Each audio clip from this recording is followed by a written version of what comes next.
Hi, this is Dan Sullivan, and I'd like to welcome you to a very special episode of Inside Strategic Coach. And what makes it special, I mean, it's always special with Shannon Waller, but what's really special is proof of concept, because we have Nick Cosentino, who has been in Strategic Coach for 20 years. And we're going to talk about a lot of things, but one of the things in particular is a scorecard, a mindset scorecard that he's created called the Ideal Business. So, Nick, could you just kind of fill people in the usual American thing, where you're from, what got you into the entrepreneurial world, and how you've progressed in the entrepreneurial world? 20 years that I know about, because I've been with you for 20 years. I'm like the teacher who gets to stay with the students, you know. Anyway, and I'm a student too, because I'm taught by my clients. So, Nick, a little background, and then we'll dive right into your scorecard, the Ideal Business. Sure. Thanks, Dan, and thanks for having me today. So I am one of those entrepreneurs who grew up in a very blue-collar family. My father was a New York City fireman, so he was unfortunately disabled when I was very young. And we go back to the 1970s. I think I was maybe 12 years old at the time. So I basically started my entrepreneurial career then, because we lived on a fixed income. We had Social Security and a disability pension, and that really didn't cover it. So if you wanted something beyond just food on your plate, you had to go get it. So I remember having 3 different jobs when I was a young boy, 14 years old. I learned how to be a short order cook at a coffee shop. I lived in Long Island, so I dug clams in the Great South Bay during the summer months. And I had a paper route that I delivered papers for as well. So I did that right through high school. And then, there was no money for college either, so I had to put myself through school. And that's when I learned how to wait tables and bartend. There was a part of my upbringing where I worked at this restaurant on a resort beach called Fire Island. This was my introduction to sales, where the kitchen would have maybe 1 or 2 items of the special left, and they would 86 the board. And they would tell me, hey, Nick, go sell the last 2 pieces of prime rib to the next table. So I would immediately go out there and convince the table that I was serving that they needed to order this prime rib because, it's delicious, blah, blah, blah. But also I knew that the bigger the check, the bigger the tip, right? So I always went in that relationship where if I could get the check bigger, I knew I can get the tip bigger, which means I would get paid more, right? So that job actually put me through college. I made enough money from Memorial Day to Labor Day to pay my tuition. And I went to school out in the Boston area. I went to Bentley University. It was interesting. My summer was full of work, which, we would work 70 to 80 hours a week, which would be very normal. And I was exhausted by the time I got to school. And plus I had to earn my way. So when I got to school, I went to the library and studied while everybody else went. It was time for them to go out and party and drink and do everything else. And I said, nah, it's okay. This is my hard-earned money, and I'm going to make sure that I get every dime's worth out of it. So my career then it was interesting, is that my senior year, I got an internship for an insurance company, because back in the 1980s, financial planning was selling life insurance. So I went into that role where I was simply their intern. They hired me. That was the late 80s when we were in recession. So getting a job was just really important. And I was doing data entry, and I was working the technology side of the business, doing their financial plans, because nobody else knew how to use a computer back then. So I'll never forget that we were doing financial planning seminars, and I was entering all the information into the database. And there was a big stack of names where people didn't check off whether or not they wanted to be contacted. So I went to my boss at the time and I said, well, what do you want me to do with these? And he said, well, what do you want to do with them? I said, well, maybe they forgot to check off the box. So I started cold calling. And I would stay late at night, a couple of nights a week. And I realized that I was good at it. I would get people on the phone, and then they would say, oh, yeah, I was waiting for your call. And, I would be saying, oh, yeah, I'm really sorry. We're really busy. We're overwhelmed. But, I'm going to make an appointment and come out and take the data. And then my boss is going to come out and make recommendations. And, just like everything else, I'm making this up as I go along, because I have absolutely no idea what I'm doing. I'm, 23 years old, right out of college. So again, while all of my friends were out at the bar scene after work, I had my second shift. I'd work till 5 o'clock. I would typically go to the gym, and then I would start cold calling at 6:30, and I'd work till 9:30 at night. And I did that 4 nights a week. So I realized that I was really a natural salesperson. Mm-hmm. That led me into an introduction that changed my career. One of the people that became a client at that time, the big client at the time was New England Telephone. The insurance company that I had worked for at the onset had a selling arrangement with New England Telephone. So if you were a life insurance agent with Phoenix Mutual Life, you had the permission from New England Telephone to come on the property in order to sell life insurance. So everyone was trying to get introduced to the vice president of employee benefits because we wanted to expand the relationship. And here I was, maybe 24, 25 at the time, and I was doing some pro bono planning work for one of the HR directors. And he says to me, he said, how would you like to do this for my boss? And I said, sure. Who's your boss? And he said, gentleman by the name of Al McIntyre. And it's like, but man, this is the guy that we've been trying to get in to see. And I'm very casually, I'm like, well, I guess I can, fit it into my calendar. So I met Al McIntyre. He became a client, and he became what was my career because they hired the firm I was working for at the time to do all of the financial planning seminars when they started doing the early retirement offers at New England Telephone, which today is Verizon. So we got the contract, and that led us to having a very intimate relationship with the benefits people. And today, Verizon's still my number one source of clients. And I know more about their benefits packages than anybody else because I've been doing it now for nearly 30 years because that started in 1988. But along the way, I joined Strategic Coach back in 1996 because I'd realized back then, Dan, that I had a different vision about what the financial planning industry needed to be. And that's because I was building relationships with these people from New England Telephone. And I realized that it had a lot less to do with selling them life insurance and mutual fund investment. And it was more about really helping them plan for their lives. And not just planning for their lives, but their loved ones, and then transferring that wealth to the next generation. And what really did that for me was one of my very first clients. And this is what really opened my eyes to that, which was he'd become a client. And this was in the early 1990s. And I worked with him to get him prepared to retire. He had a significant amount of wealth for that time. And that was well over $1 million by the time he retired.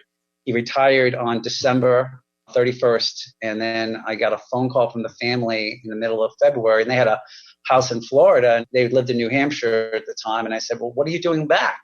Like, oh, well, Art is not feeling well. And we came back to go to the doctor. Well, he was diagnosed with acute leukemia and died 10 days after. And I got a fax from him from his deathbed asking me to take care of his family. Mm-hmm. And I still have it to this day. And that's my reminder of what my real job is, and that's to take care of people. So that really fit well into the whole Strategic Coach program for me, simply because the tools that I've learned over these years has led me to be very clear about what it is that I do for my clients. Mm-hmm. And then also structure my company today, Financial Foundations, around that for our advisors here, giving them direction and giving them insight and capability, and then really making sure that our clients have that unique client experience that they really can't get anywhere else. Mm-hmm. How big's the operation, Nick? I mean, you're not just a single advisor. You've got an organization. Yeah, right. So we manage north of $600 million. We have 7 advisors on staff and some 14 other support staff people, marketing and administrative and the like. Yeah. I mean, it's really interesting because your life is really a series of changing your game. Your father's, was it an accident that he had? Yeah, the roof collapsed and he fell through the roof of the building. So that, for a 14-year-old, you had to change the game there. No money to go to college, you had to change the game there.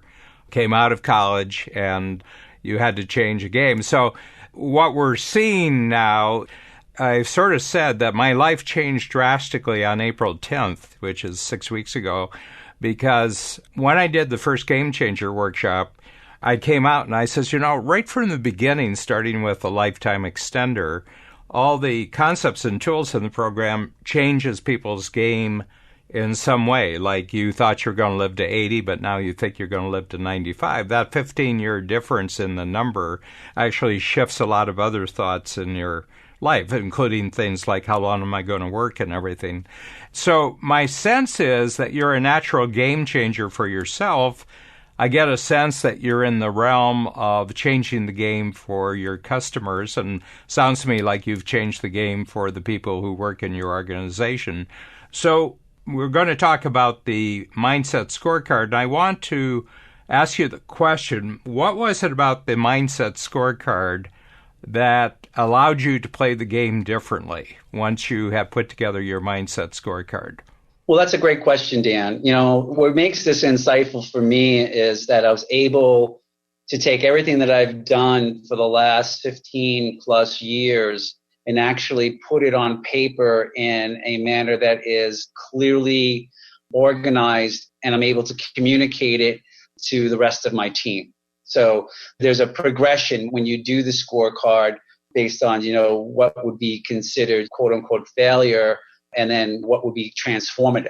Mm-hmm. And really being able to identify those different stages within the 8 different mindsets that we have identified for the ideal business model was very much a game changer, because by doing this and then being able to then communicate it to the rest of my team, they're like, okay, I get where we're going. So every 90 days now, we give ourselves a grade. We go back to the scorecard and we ask ourselves, what did we get last quarter? Where do we want to go next quarter? What is the one thing that we want to get done the next 90 days in these 8 different mindsets that's going to continuously move us to being transformative all the time. And once you get there, the other aha moment is that once you get there, that's not the end. It's just the beginning. Yes. You get there, you got to stay there, right? And so there's always going to be that next best thing that will help you, maintain that transformative attitude, because the industry is constantly changing as well. Mm-hmm. You have to use this in an adaptive manner where your team is committed and engaged, and they also recognize what it is that they need to do in order to continue to increase our own competitive advantages. Right. Now, Nick, as I understand it, this is an internal scorecard for your own company, right? It is currently. Yeah, but I'm just seeing that any customer that you would sit down with, this would be enormously clarifying for you fairly quickly in a conversation about whether someone actually responded, because they're very compelling statements. I'll just give the listeners who are listening to Inside Strategic Coach here. The first one is branding. And there's 4 choices of statements here. You are not known within your community for who you are and what you do. That's a score of 1, 2, 3. We can end up with 10, 11, 12. 1, 2, 3 is not good. 4, 5, 6, your clients recognize what products you sell them, who you are, and what you represent, okay? That's 4, 5, and 6. Number 7, 8, and 9, you have an established brand in your community. People know who you are and what you do. And then the real zone, or the sweet spot, is 10, 11, 12. So that was 7, 8, and 9. And 10, 11, 12, you are known for a unique client experience that can only be achievable through your brand. Okay, so this is very interesting. So what I'm guessing about this is a crystallization of your 30 years in the field. This is not only you starting off with cold calls at nighttime, but now having an organization with over 20 people. This is real wisdom that's distilled in a choice of statements. Very much so. This is also where my relationship with you and the coach program has been so important, because this is my unique process. So our unique process here at Financial Foundations is called the Personal Foundation Builder.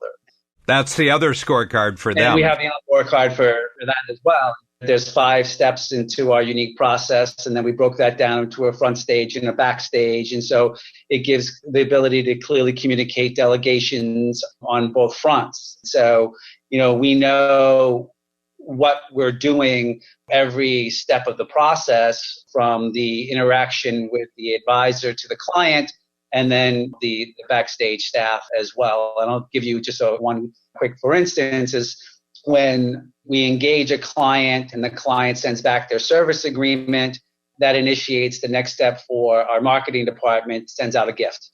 We have a series of different gifts. The advisor picks a welcome gift that we want to have sent to the client. So, that's part of that unique client experience. They're not really expecting that.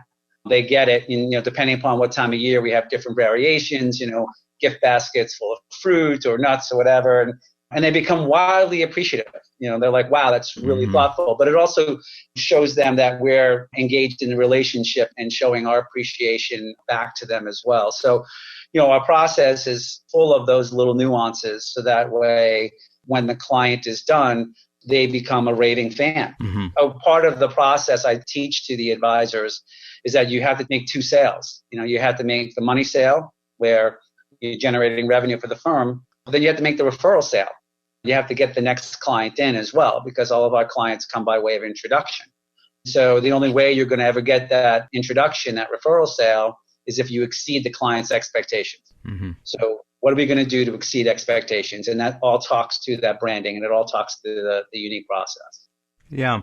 You're an observer, and you've put 30 years in during a very tumultuous period in the financial services industry. I predate you because I started with financial advisors when you were probably about 13, 14 years old. And in the 80s, I could see a tremendous shift coming because I was also dealing with people who were taking advantage of the personal computer, which I think is one of the two things from my standpoint changed the financial services business the most, especially the life insurance industry, was the personal computer, where an agent could now exhibit capabilities, first of all, databases, then the ability to compare products right across the industry, but also communication capabilities, which got greater and greater. That was the one. The other one was universal life. I think that universal life was a great breach in the walls because prior to universal life, the separate financial sectors had walls between them. There was the general insurance industry, there was the life insurance industry, there were the banks, there were the credit unions and everything else, and then there was, of course, the investment houses. And there were walls between. You stay on your side of the wall, we'll stay. But universal life was a breach because they were saying, yeah, it's life insurance, but it's got kind of looks like a mutual fund. We're going to add a mutual fund to it. And the moment that universal life breached the wall, everybody says, well, if they're breaching walls, we're all going to breach walls. And I felt that the agent system, and you were Phoenix. Right. And I can remember, was Sid Friedman Phoenix Life at that time? Yeah. Yep. That's a way back name. Yeah. And I can remember that these guys, and these were the top of the table agents in the 70s and 80s. I said, these are like the last of the gunfighters. These are the last of the Wild West gunfighters. I said, what's going to happen? The people who are going to end up running the life insurance companies aren't going to have any experience with life insurance at all. Well, a mutual company, the mutuals have done the best out of this because they could still have their allegiance to their field force. They could still have their allegiance to their policyholders. But once the company went equity, they went into the stock market, the agent system couldn't survive because they're looking at a field force where you bring in 10 in year one and you still have one in year 5. You're paying the manager for recruiting where he's going to be 90% unsuccessful, and you're paying. I said, stock market's going to look at this, and they're going to say, well, this is crazy. Let's just get rid of it. But you've been through that entire period, and I think the reason was that your early experience was with a mutual company, because if you look at the great survivors, it's New York Life, Northwestern, you have these, and they're all mutual companies. They're not equity companies. As much as the others, they didn't become financial services companies. They stayed as life insurance companies. And that everybody who went financial services wish they could just go back to life insurance after a while. So talk about that in terms of the whole changing game that's actually been the industry that you're in, and how having things like the scorecard have actually given you a sense of stability and simplicity that around you other people aren't enjoying. Yeah, that's a great, insightful question. So I would say that the biggest game changer that I've experienced in the last 20, 25-year career was the death of the pensions. That was the game changer, because that's what made my relationship with New England Telephone so enjoyable, was that my customers, my clients, they were all retiring with a pension. So they would go to a company, they would work there for 30 or 35 years. And some cases I've had clients there that would work there for 40 years. And, they would walk out with a 401k plan that they had matched and had grown. And then they would also have a significant pension and Social Security, and very debt adverse. So they were, if not completely debt free, on the precipice of being debt free at the time of retirement. So they had a lot of certainty in their retirement. They had a lot of contractual income. They had their pension income. They had Social Security income. They always learned to live within their means. And so their investment portfolios, they owned their house. They owned their home. And so their kids were off. Kids were educated and gone. And so their investment portfolios were there for extra. It wasn't there for the basics. And that all changed in the mid-1990s for the most part, where companies began recognizing that pension funds were unsustainable. So they shut down pension funds by distributing lump sums, which in the 90s I was a benefactor of, because people would have a large pension lump sum, their 401k plan. We would invest it, and they made far more money in their investment portfolio than they would have in their pension. And that worked very well right up until the dot-com bomb in 2000. And then once the market corrected in 2000, and then we experienced 9/11 in 2001, and then the ensuing corporate malfeasance scandals with Arthur Andersen and Enron, and all of a sudden, instead of getting double-digit returns, they were getting double-digit losses. And when you're taking out mid to high single-digit distribution from your portfolio, and your portfolio is now losing double digits a year, it doesn't take long for all of a sudden you to be in a lot of trouble, meaning that you're going to run out of money in retirement. So that changed my game. Yeah, and I'm just reflecting on your transformative column for branding and for engagement and for service. So this is tricky. I mean, you used to be on board a really solid river craft, and now you're on logs. So how are you maintaining your balance and maintaining the service and maintaining the commitment to the clients when all this stuff is happening, not only in the economy, but actually within the industry itself, where the companies are falling? Not only couldn't deliver the pension to their customers, they couldn't deliver pensions to their own employees. There were some very difficult times, and there were some very sleepless nights. But I went back to my experience with New England Telephone and recognized that contractual retirement income was paramount to the ultimate success of an individual. And so what was still available back in the early 2000s, mid-2000s, were independent annuity contracts. So what we did is that we took a lot of our pensioners and got them their own private annuity, anchoring their financial plan and saying, this is the money that is going to be there for you forever. You will never run out of money during retirement.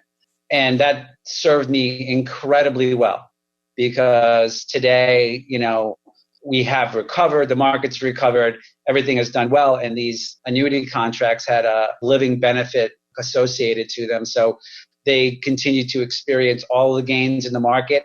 They never gave any of those gains back, and their future income is based on that high watermark. So that's really what saved me, and we still do it today, meaning that there are really some good contracts out there from a product perspective that suits the bill for what we want to be in transformative as far as the client experience. When we take a value statement for our clients, financial security is embedded in the first few sentences. So when we talk about financial security, we talk about contractual retirement income that you will not outlive. And everybody says, yes, I want that. It kind of reminds me of one of your books, Dan. It's a self-managing company, right? And how many people want that? We all raised our hands, right? Like self-managing company. I don't know what it is, but sign me up for it. So contractual retirement income that I won't outlive, sign me up. That's important. So, Nick, in terms of your value creation, and I know you've been very constant about that because, you always tell good stories in the workshop when you come to the workshop about how you're going about developing your own company, but the value creation proposition in the marketplace. Would it be fair to say that you've actually taken advantage to a certain extent of the inability of large institutions to actually deliver the goods? And while that's a bad thing, it's also been a good thing for branding yourself and differentiating yourself in the marketplace because you can provide the certainty that used to come with the contract, but now it has to be a unique design that you're actually creating for them, which actually gives you the opportunity to reinforce that you're very different from the way that other people are approaching it. Yeah, and I think that the differentiating factor there too, Dan, is that we're also talking to the client about the next generation, because the one downfall about the old pension plans that we used back with New England Telephone is that when the client and the client's spouses died, the pension died with them. Our design is that it moves on to the next generation. So the multiplier that you get from the ability to not only capture full value for both husband and spouse, create contractual retirement income that you won't outlive, and pass on a significant wealth transfer to the next generation, well, that's the holy grail, so to speak. That's where the client recognizes that, and their level of appreciation just becomes so significant that they can't help themselves but to refer me to other customers and clients, and that's the referral sale. So we're very successful in achieving that. So here's an impression I get from our interview. There's actually two Nick Cosentinos, and one of them is this hard knocks, blue collar, work 70, 80 hours a week, whatever job's available, work, and then when you have some time, you actually study, you put yourself through college and everything else. And on the other hand, there's a very sophisticated, very strategic, what I would say, brand developer, unique process developer. So are you aware of the two Nicks that show up? And what does the one add to the other? In other words, what does the up from the streets Nick add to the, I would say, kind of lethal, actually. I'll use the word lethal, charming guy, but kind of a killer as far as, not that, but enormously caring. I mean, you're enormously caring and you want to really do well. I mean, that's coming through the message. You want to really do well for your customers. So are you aware of these two gears? I am today. It's interesting. My peers and friends see it more readily than I do, just because, I'm living it. So I don't necessarily see it as readily as my friends and peers do. It's interesting. I had an old high school friend. This is really, it's funny, Dan. I've been doing this, as I said, for nearly 30 years. And so now my high school friends who are successful in their own right and business owners, they're calling me up and they're like, hey, I need some financial planning advice. I'm like, oh, so you waited 30 years, right? I've known you my entire adult life and now you want my advice. They knew me way back when. And I think part of that hardworking blue collar is that I attribute it to like the circus, Dan, where I had to operate the trapeze without any net. I was it. There was no falling down. There was no failure because I did not have a backup plan. There was no backup plan. The backup plan didn't exist. So failure was not an option. So when you work under that mindset that failure is not an option, you work harder than everybody else because you have to. Yes. And that was always what I did. And that was always really part of my work ethic. And then not only did you have to work harder than everybody else, and you had to be smarter than everybody else. Yeah. So then that's where the sophistication level comes in. Yeah. I can put in more hours, but what I learned from the strategic coach was, well, okay, how do we create more value? How do we scale? How do I multiply? How do I take the 1 and 1 and make it 3? And then that's really where the processes came in, and that's where the branding comes in and the scorecards and the like. Yeah, so here's the thing, and it's just a little reflection on your reunion. Is a high school reunion? Yeah, it's high school reunion. You're talking about, well, the most successful person at any high school reunion after 60 is the one that other people at the reunion are writing checks to. That's good. they're packing it in and you're jumping to another game. So that's another... Yeah, I'm just getting started. Yeah, so talk about that. Talk about where you are, because as near as I can figure, you're 55, 56? 52. 52, okay, yeah. So you're 52, so what's the future like compared to the past you've already had? So my bigger future, as I see it, is circled around this scorecard. Yep. I'm going to be able to take my knowledge and wisdom, package it, brand it, and effectively look to transform the financial services industry on my model. Where we talked earlier about the agency model and how, the mutual companies were, and then the stock companies broke that whole thing up. So what's the new model today for financial planning, for financial advising, right? And so I think that this is it. I think that this is the way that the future of the financial services industry will grow and thrive, because the agency model as it stands today is broken. You can't recruit 10 and then have one. That math doesn't work, okay?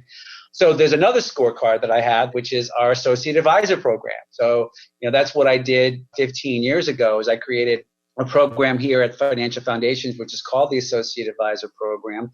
And I took everything that I learned at Strategic Coach and, laid out how I could bring in a young professional and mentor them through the backstage components of learning how to become an advisor, and then transform them into the field so that way they're able to actually become a producing advisor. And so that's the backbone of Financial Foundations, is our associate advisor program.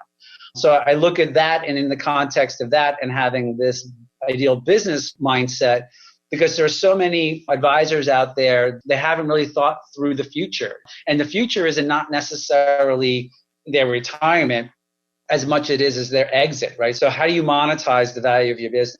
That in our industry has not been addressed in a manner where there's a proven methodology for doing that. So, well, the two things the industry hasn't figured out are the on-ramp and the exit. Yeah, right. The on-ramp and the off-ramp. That's exactly right. And so my two scorecards are about the on-ramp and the off-ramp. Okay? Because if you can do that well, then you really have a self-managing company. It operates without you being there. It has scale. It has branding, it has all the components of you're being able to really grow it beyond what you would be able to just do individually. So all my advisors that are here went through that program. I have people at different stages in the program. And I think that that's my future. My future is working in that realm and within my business, multiplying the client experience where there are 10 NICs out there, 20 NICs out there, 50 NICs out there, and really, getting the word out in that manner. Nick, I always ask when I interview someone, what did you learn from your thinking in response to my questions? Yeah, Dan, I always enjoy coming to the workshops, and I always enjoy talking with you, because I've learned early on that the power of listening, responding to questions, and speaking solidifies your thinking. And having this conversation with you today makes me even more committed to the mindset scorecard that I created around the ideal business model than even before. Your last two comments, the on-ramp and the off-ramp, I can go home now, Dan. And it happens to me every coach session. Literally within the first half an hour, every coach workshop that I come through, I'm like, I got it.